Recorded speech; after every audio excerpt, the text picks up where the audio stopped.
제가 잊어버리고 늦게 올린 것에 대해 정말 죄송하게 생각하고, 늦게라도 올렸으니까 여러분들이 그걸 보고 간단하게라도 올려주시길 바랍니다.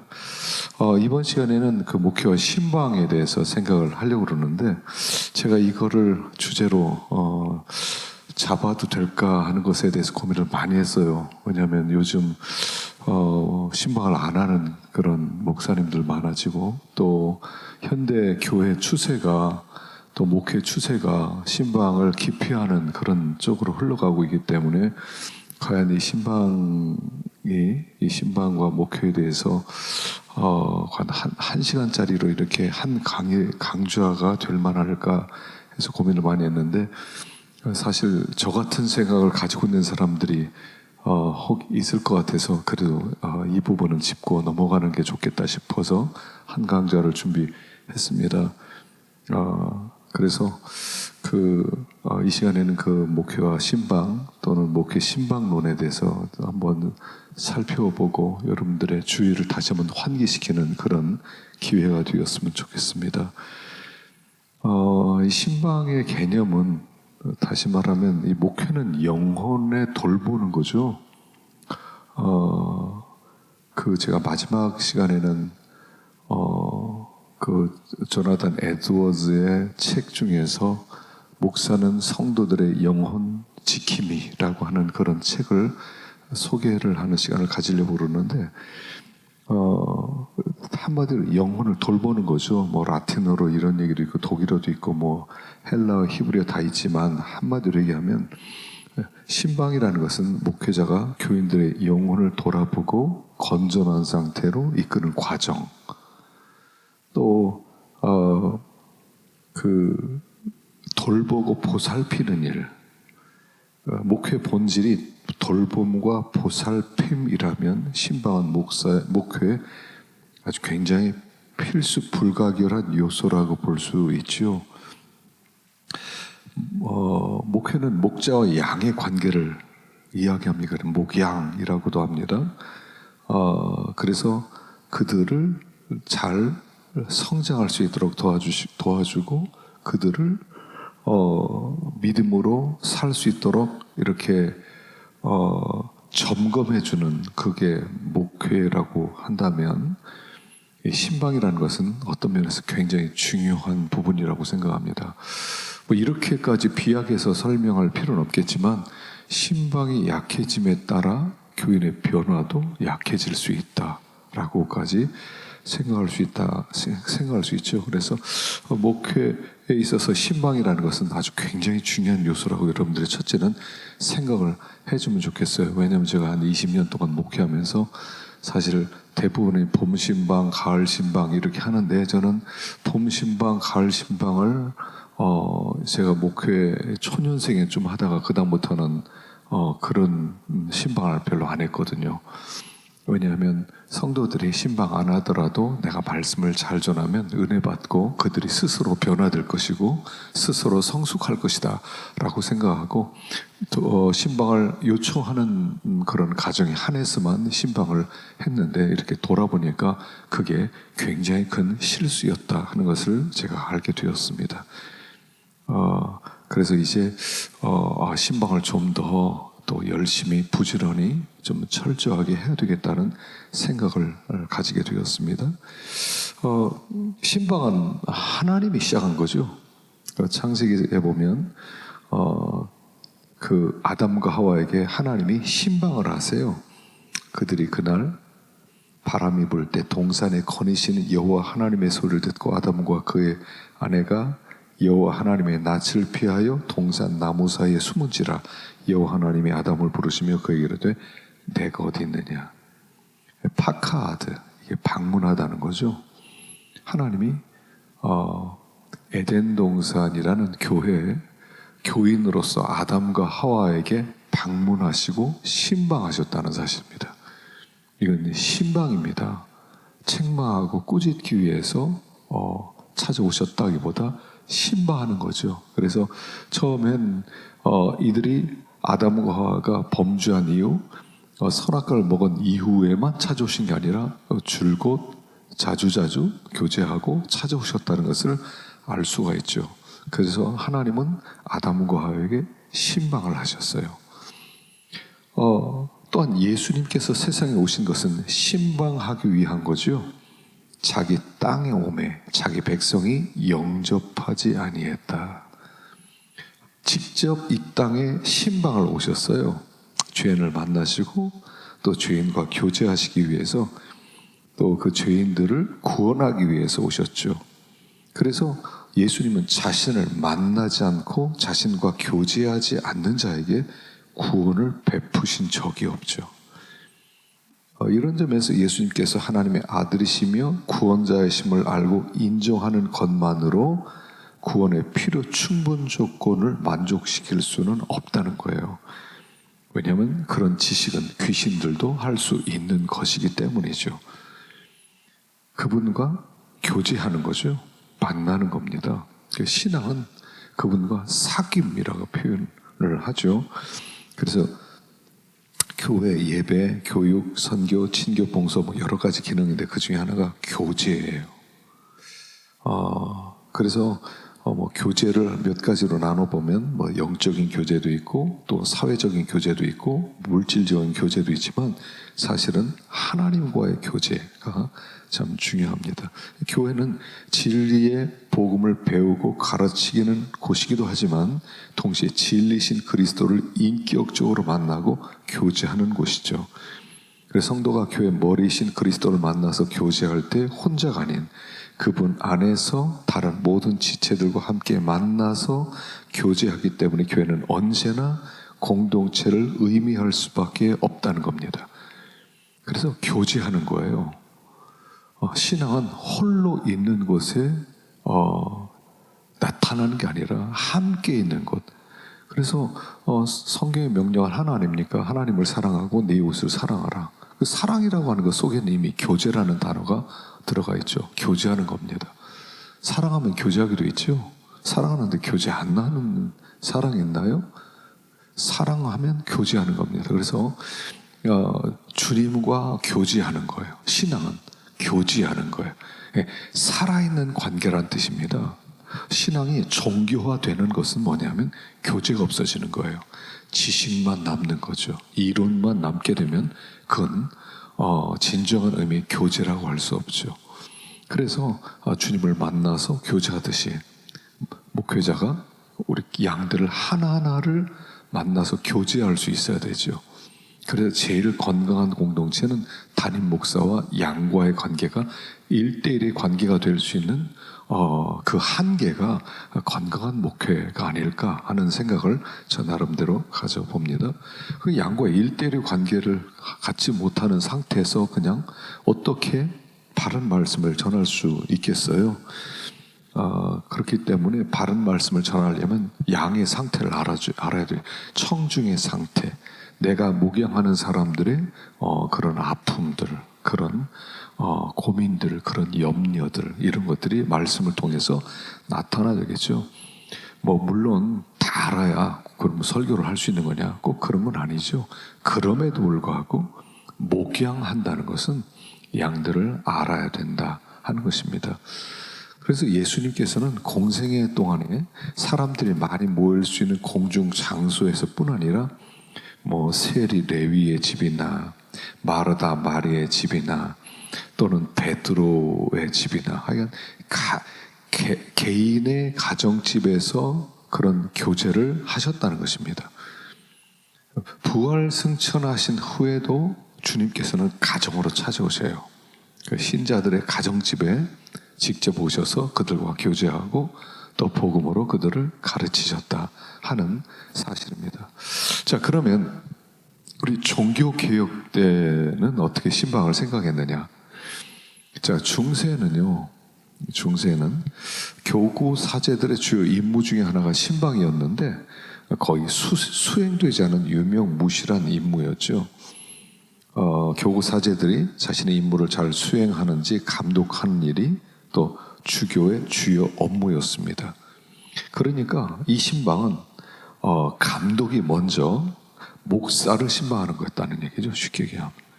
그래서 그 목사를 신방하고 그들이 먼저 신앙생활을 잘하고 있는지 그를 감독하는 것이 굉장히 중요한 일이었는데, 이제 그런 관심사들이 주요 그 신방을 통하여 그 영혼들을 돌보는 관심사가 어떤 출세와 재물 이런 데 초점을 맞추다 보니까 진정한 의미에서 신방의 자취를 감추었죠. 특별히 이 그 중세 시대에는 고해성사라는 교리가 생기죠. 그 신자가 죄를 지면 스스로 목회자인 성직자를 찾아가 자신의 죄를 고백하는 그런 관습 교리를 만들어냈습니다. 결국 교회는 무슨 문제가 생기면 스스로 목회자를 찾아가고 목회자가 교인을 찾아가는 신방은 거의 불필요한 것이 되고 말았죠. 근데 이제 이 천주교의 이런 전통이 종교개혁 이후 개신교 내에서는 뭐 완전히 사라졌다고 보기는 어렵습니다. 그럼에도 불구하고 이 고해 성사의 제도가 종교개혁 때 사라지면서 이제 신방의 필요성이 대두되었죠. 마틴 루터는 신방을 어떻게 생각하냐면 이제 1520년대 중반은 독일 전역이 어떤 개혁의 외침과 농민 봉기로 혼란스러워졌고, 또 1년에 한 번씩 시찰하던 주교의 관리 감독이 중단되었기 때문에 주교의 무질서가 아주 심각했습니다. 루터는 교구들을 시찰해야 된다라고 주장했죠. 그래서 여기에서 신방제도가 시작되었다고 볼 수 있습니다. 근데 그 당시 루터에게 신방이라는 것은 사실은 어떤 시찰을 하고 어떤 조사를 하는 것을 의미했죠. 그래서 교회에서 몇 사람, 또 그 국가에서 몇 사람, 그래서 그 시찰위원을 파견을 해가지고 신방을 시작했죠. 그래서 보통 그 당시에 그 루터의 주장으로 독일 잭센 지역에서 한 4명으로 구성된 어떤 시찰단에 의해서 교구 신방이 이루어졌습니다. 근데 그 어떤 영혼을 돌보는 그런 신방이라기보다 오히려 더 영혼을 더 힘들게 하고 무거운 짐을 주는 그런 시찰이 그 당시에는 되었다는 거죠. 그래서 루터는 이 신방의 기원을 어디서 찾았냐면 구약의 사무엘이 곳곳에 다니면서 백성들을 가르치고, 또 엘리사를 통해서 또 찾았고요. 또 예수님도 베드로도 바울과 바나바에게서 이렇게 신방을 찾죠. 그래서 바울도 사실은 선교 여행을 하면서 자기가 선교해서 교회를 세운 곳을 늘 다시 한번 방문을 하게 됩니다. 그리고 그들에게 가르칠 부분은 가르치고 고칠 것은 고치고 일꾼은 세울 것은 세우고 이렇게 하는 가운데 신방을 했죠. 그래서 루터는 신방을 맡은 시찰단의 직무를 모든 그리스도인에게 공통적이고 필수적인 사랑의 직분으로 간주했다는 겁니다. 그래서 루터에게 신방이란 영혼을 돌보는 목회의 가장 중요한 업무 가운데 하나로서 사람들 어떻게 가르치고, 또 어떻게 그들이 믿고 있으며 서로 어떻게 사랑하고, 그리고 어떻게 기독교적인 삶을 살고 있는지, 그리고 가난한 자들을 돌보고 약한 자들을 위로하고, 또 야만적인 자들을 또 어떻게 처벌하고, 이것을 조사하는 아주 중요한, 그러니까 신방의 가장 중요한 원리가 루터로부터 나오긴 하죠. 그 다음에 이제 마틴 불서의 이제 신방이 있습니다. 스트라스부르의 종교개혁자 마틴 불서는 1538년 처음으로 목회학 책을 출간합니다.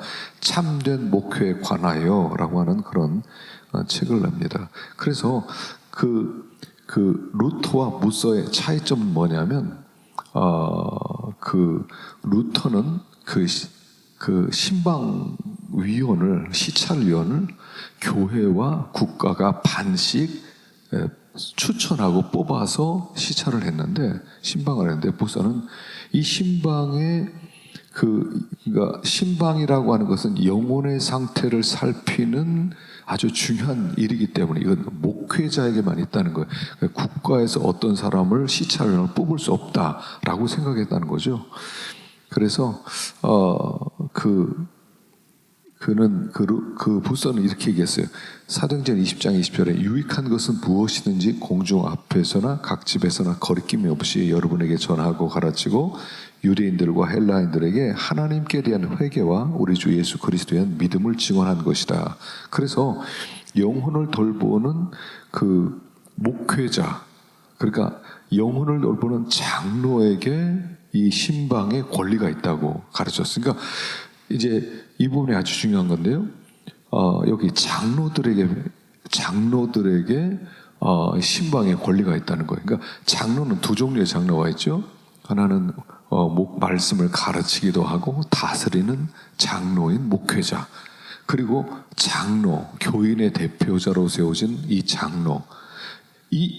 장로와 또 목회자가 둘 다 신방을 해야만 하고 그들에게만 신방의 권리가 있다라고 가르쳤다는 것입니다.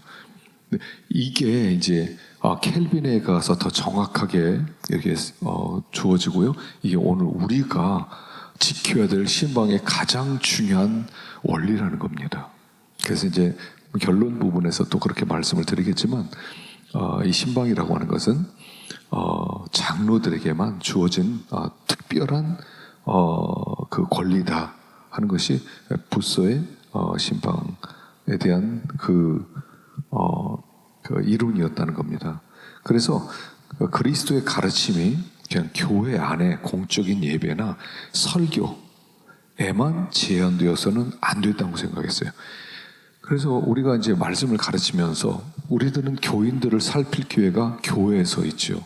그러니까 교회에서 저분이 믿음으로 살고 있는지, 저분이 봉사생활 하는지, 저분이 이렇게 또 순종하는지, 그래서 이 교회 안에서 그들을 가르치고 다스렸어요.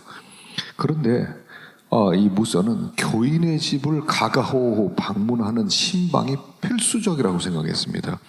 왜냐하면 그리스도의 성령께서는 공개적인 설교를 통해 친히 가르치시는 자신의 가르침이 과연 교회 밖에서, 가정에서 또는 일터에서 어떻게 이 설교가 받아들여지고 있고 어떻게 효력을 발휘하고 어떻게 변화가 일어나는지를 살펴야 된다고 생각했어요.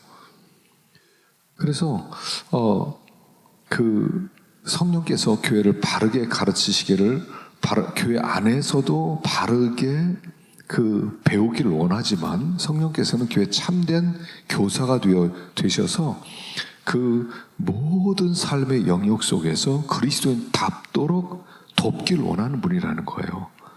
그래서 그리스도에 대한 성도들이 그리스도에 대한 믿음과 지식이 점점 성장하도록 도와줘야 되는데 그거는 교회 안에서만 되어서는 안 된다는 거예요. 그러니까 간섭하라는 겁니다. 여러분, 신앙은 간섭하는 겁니다. 현대인들은 간섭하는 걸 싫어하거든요. 간섭하지 마라. 내가 알아서 한다. 근데 사람은 알아서 못해요. 그래서 신방을 안 하게 되면 어떻게 되냐면 신방을 안 하게 되면 변화가 잘 일어나지 않습니다. 여러분, 설교만 해서 교회 안에서 아멘하고 예 그렇게 살겠습니다 그렇게 결단하는 것, 그것만 봐서는 변화가, 예를 들어서 변화가 100이라면 50%도 일어나지 않는다는 거예요. 그래서 그렇게 살고 있는지 간섭을 해야 된다는 거죠.